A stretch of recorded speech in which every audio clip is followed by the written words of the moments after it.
Hey, thanks for clicking on the video. We're back with another build, and we're kind of following suit with my last build video. If you didn't watch that, we covered how the most meta hunter build just got better with episode Revenant. Today though, we're turning the spotlight to my Warlocks and discussing how their most meta build also got better. So yes, today we're looking at the incredibly strong Prismatic buddy build. A lot of build content will focus fun versus efficacy, and this build is a very fun one, but more importantly, it's straight up too good. If I'm getting on Destiny 2, 9 times out of 10, this is the loadout I have equipped. GMs, lost sectors, expert activities, even raid encounters are easily clearable with this build. But before we jump into breaking this down, if you enjoy this build, or if you've seen any of my stuff and wanted to see more, a subscription is a great way to help me out while also making sure you don't miss an upload. And if you're looking for more of me, I'm currently streaming on Twitch every single day with G-Miners and Llama as we play through all of Destiny 1.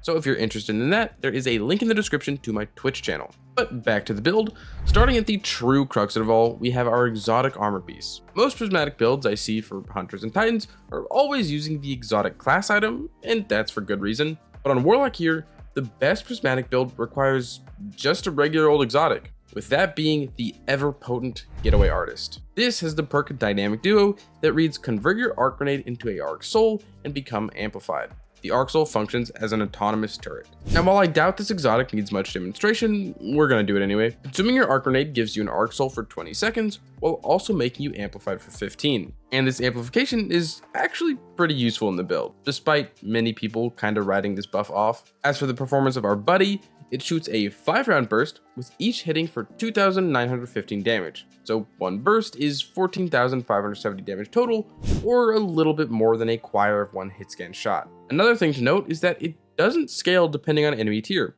so you're always dealing max damage. But then a hidden effect granted by this exotic is that each hit will grant you 5% grenade energy, as you can see happening right here. Although this is only the case while Devour is not active. But what an arc buddy ultimately means is that you're getting extra DPS in all content and situations, and it's a lot more damage than what it seems. Within on-level content, the arc buddy will kill enemies in less than a burst, but as we enter the end game and health bars increase, Getaway Artist is still just as potent, dealing massive damage. But then you add on your own weapons and the DPS as you run and gun is genuinely impressive.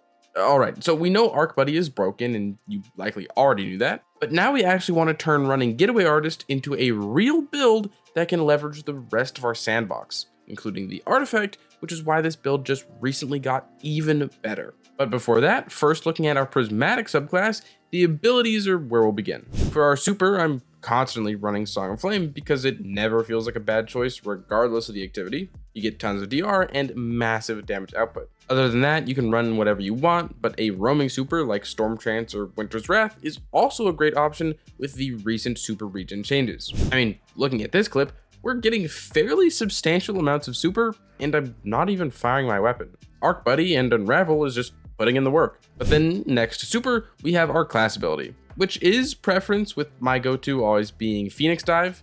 It's an instant heal on the shortest cooldown. For the melee, I wholly recommend Arcane Needle for easy access to Unravel, high damage, as well as having 3 melee charges. Having as many abilities at your disposal is pretty important, and not to mention ability spam is just plain fun. Then for our grenade, which is the only ability that must be something specific. Here we have Storm Grenade. The grenade itself isn't bad, but it has to be arc in order for Getaway Artist to even be usable, and this is our only arc option. Then after abilities come aspects. The big one that truly carries almost every Prismatic Warlock is Feed the Void. Proc Devour from any ability kill, including Arc Buddy, and then with that buff active, each kill grants us full health and between 15 to 40% grenade energy depending on the tier of enemy. You can see why Bungie decided to remove Getaway Artist's intrinsic grenade regen while Devour is active. But even with just Getaway Artist and Feed the Void, we have a self-perpetuating loop of Arc Soul procs Devour, and Devour gives us back grenade energy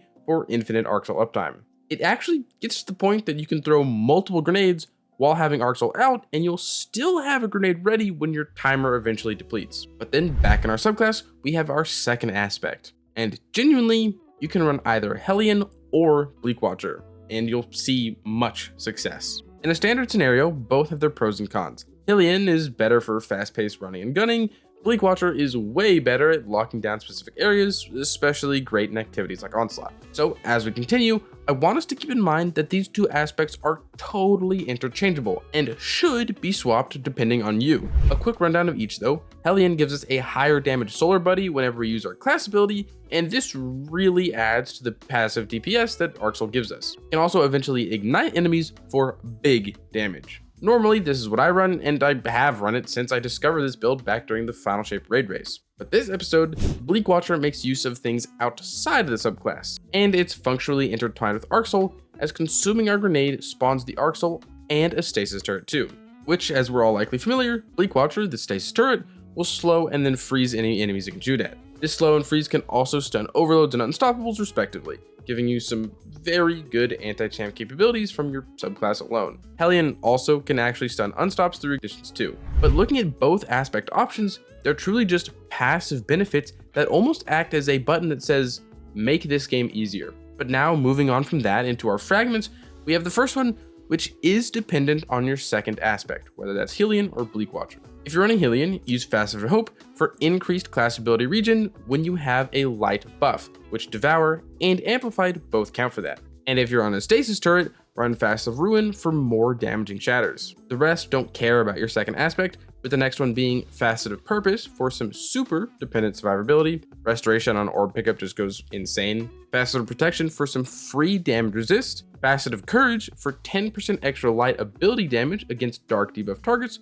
which does include Arc Soul versus slowed or frozen enemies. And then Facet of Dominance, which makes our Storm Grenade jolt when thrown normally. This ups its lethality tremendously and also works as a very on-demand type of overload stun. But then coming out of our subclass, we have weapons, armor, and the artifact cover. Weapons are a unique case compared to most builds, but follow suit with the best builds in the game, being that they don't actually matter. Normally, I'll run a rocket sidearm with Tenacious Mastery being the likely best bet, as that sidearm is just insane. It'll massively boost your Dark Transcendence meter while Arc Soul fills the light side. Primary and heavy can be anything, with mine usually being BXR and Chill Inhibitor. But then onto our armor, the stats you want are Recovery, Resilience, and then Discipline. Armor mods are pretty basic. That's really only because none of our buddies actually count for grenade or melee damage, they're just generic ability damage. For our helmet, we run a Siphon and Finders. For gloves, we use a Firepower, so our grenade can spawn orbs when we throw that normally.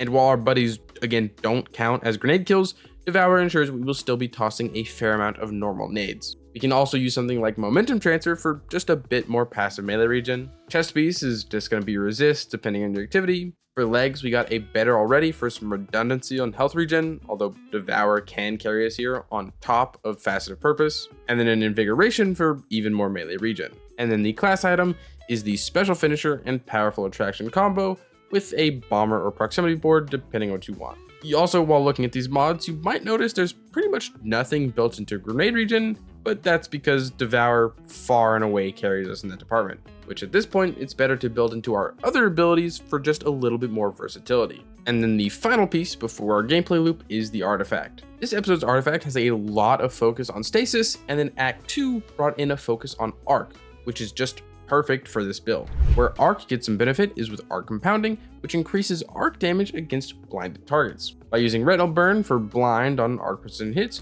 we can have our Arc Soul deal 3,352 per shot or 16,760 per burst. And then we can even add another artifact perk, being Conductive Cosmic Crystal, for a bit more arc damage against slowed targets that also stacks with Facet of Courage, allowing our Arc Soul to deal 19,355 damage per burst. So we can actually get quite a bit more lethal. And then for Bleak Watcher, there is a ton of stasis synergy, with the main ones for this build being access to Slow for Conductive Cosmic Crystal, and then Hail the Storm for more damaging shatters when boosted. If you don't boost that, definitely boost Retinal Burn for easier blind. But then to round us off, we have the gameplay loop. You're going to want to start engagements by consuming your grenade, which will spawn an Arc Soul and a Bleak Watcher. But if you're using Hellion, then you're going to want to pop your Phoenix after consuming your grenade. At this point, with both buddies out, you should be able to get your first ability kill thanks to them. If not, use an Arcane Needle to start Devour.